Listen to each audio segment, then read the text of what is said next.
Assalamu alaikum everyone, my name is Khalifa Al-Haroon and I've got one of the most anticipated smartwatches out there at the moment. This is the Apple Watch, and yes, there are three variations: the Apple Watch, the Apple Watch Sport, which is what I have in my hand, and the Apple Watch Edition. What we're going to be doing is we're going to be talking about some of the menu systems, and then I'm going to share some of the stuff that I like. So I'm not going to go too much into detail, hopefully, and just give you my impressions of the Apple Watch. First of all, you'll see that on the right hand side we've got this, we've got this little crown over here, and this really is super smooth to use. It's also a button that you can push inwards.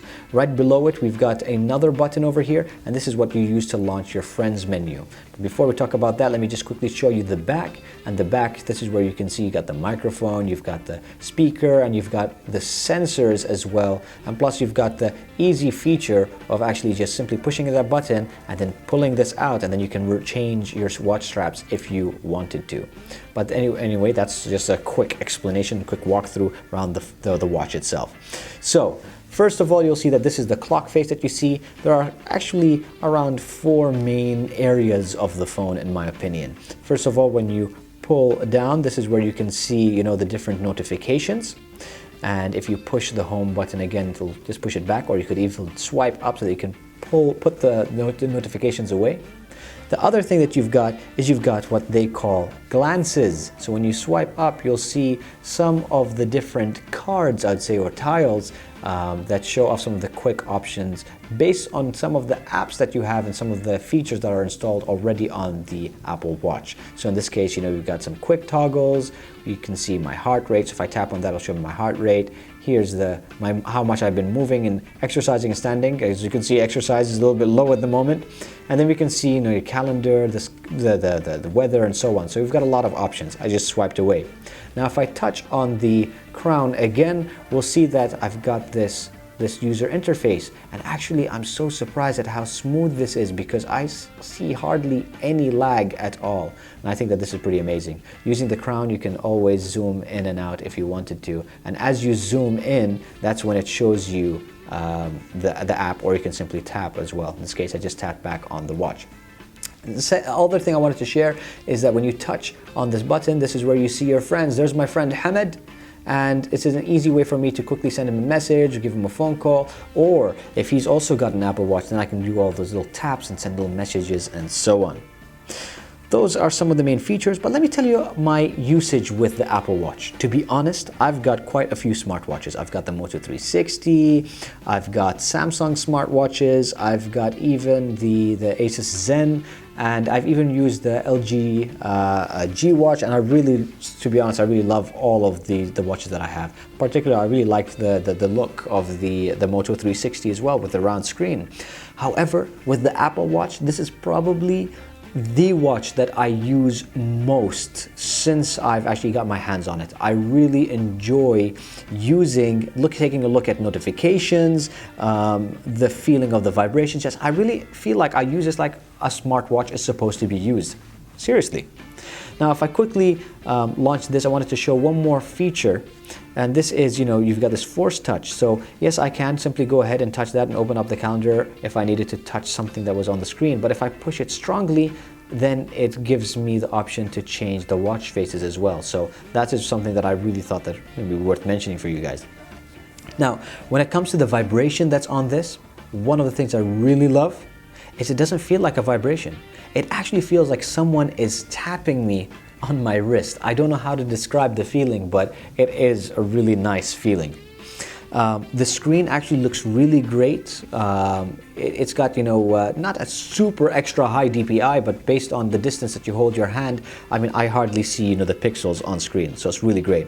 I also like the blacks as well. I love the fact that, you hardly see the difference between the black of the screen and the black of the edges. So that's really, really cool. As I mentioned, the ring is so smooth, so is the UI. I think that it handles notifications fantastically. One of the things I also like is that when I've got my phone, or if I've got the watch actually to the side, and then when I'm looking at the screen as well, it really does a really good job of knowing when to turn the screen on and when to leave it off. And if I did receive a notification and then I glance at my watch, it then launches that notification because it knows, obviously, I want to see what I just received. Really cool feature. I would advise, if you're going to go for the phone, and especially if you're a man, to go for the 42mm. That's what I have in my hand. They also have a smaller version at 38mm, and maybe some people would say that that's also a women's version. In my opinion, not necessarily, right? You might want to go for something a little bit bigger, one might go for a little bit smaller. So try to put one on if you have the chance to decide if that's the watch for you. I'd also like to say that when it comes to the sensor at the back, I felt like it did a quite good job. It was quite accurate. We've got, a plethora of sensors in the back. But I did feel like when it came to my heart rate that it was a little bit slow. Now, I don't know if it was just because it needed time to warm up the first couple of times, but because I did see a little bit of a speed up the subsequent times when I used the heart rate monitor. But in general, I think that it could be a little bit faster. Also, some of the applications that I use could be a little bit faster. So if I connect to, let's say, for example, Uber, the Uber application has to connect back with my phone, and then it uses the data connection to load the information via Bluetooth onto my Apple Watch. And I felt like there was just too much of a lag. I mean, honestly, if I was going to wait for something to take that long, I might as well have just picked out the phone out of my pocket and then just launched the Uber application rather than waiting for the watch. That's just one example though. But for other examples, whether it is launching the camera application, which is fantastic by the way, because when I can see what my phone camera sees and I can take a picture simply by tapping on the watch. That's super fast. When it comes to actually leaving dictation or leaving a message, that's also super fast. So it really depends on the application and how much it needs to connect with your mobile phone. So there you guys go. I really think that this is a really fantastic watch. Do I recommend it? I was skeptical at first. I thought, okay, it's just going to be another smartwatch. But honestly, my opinion is, and maybe it is the fact that I'm a little bit of an Apple fanboy, I really like this and I have been using this quite a lot. So there you guys go. This is the Apple Watch. If you've got any questions, ask me in the comment section below and I'll do my best to answer it as fast as possible. If I do take some time, I really do apologize. I do try to speak a little bit fast in my videos so that I can get as much in here as possible because there is just so much to share. In this case, I tried to reduce how much information I am sharing, so let me know what you think as well. Thank you to all the people that support me. If you're interested in an Apple Watch, there's always a number of different sources that you can grab an Apple Watch from. Is it available in a Vodafone store at the moment? No, it's not, but we do hope that sharing this information with you is going to be useful, especially since we want to just empower people to connect their mobile phones to as many cool smart gadgets as possible. Anyway, I hope you like this, and if you're interested in any products, you can visit a Vodafone store or visit www.vodafone.qa. Take care.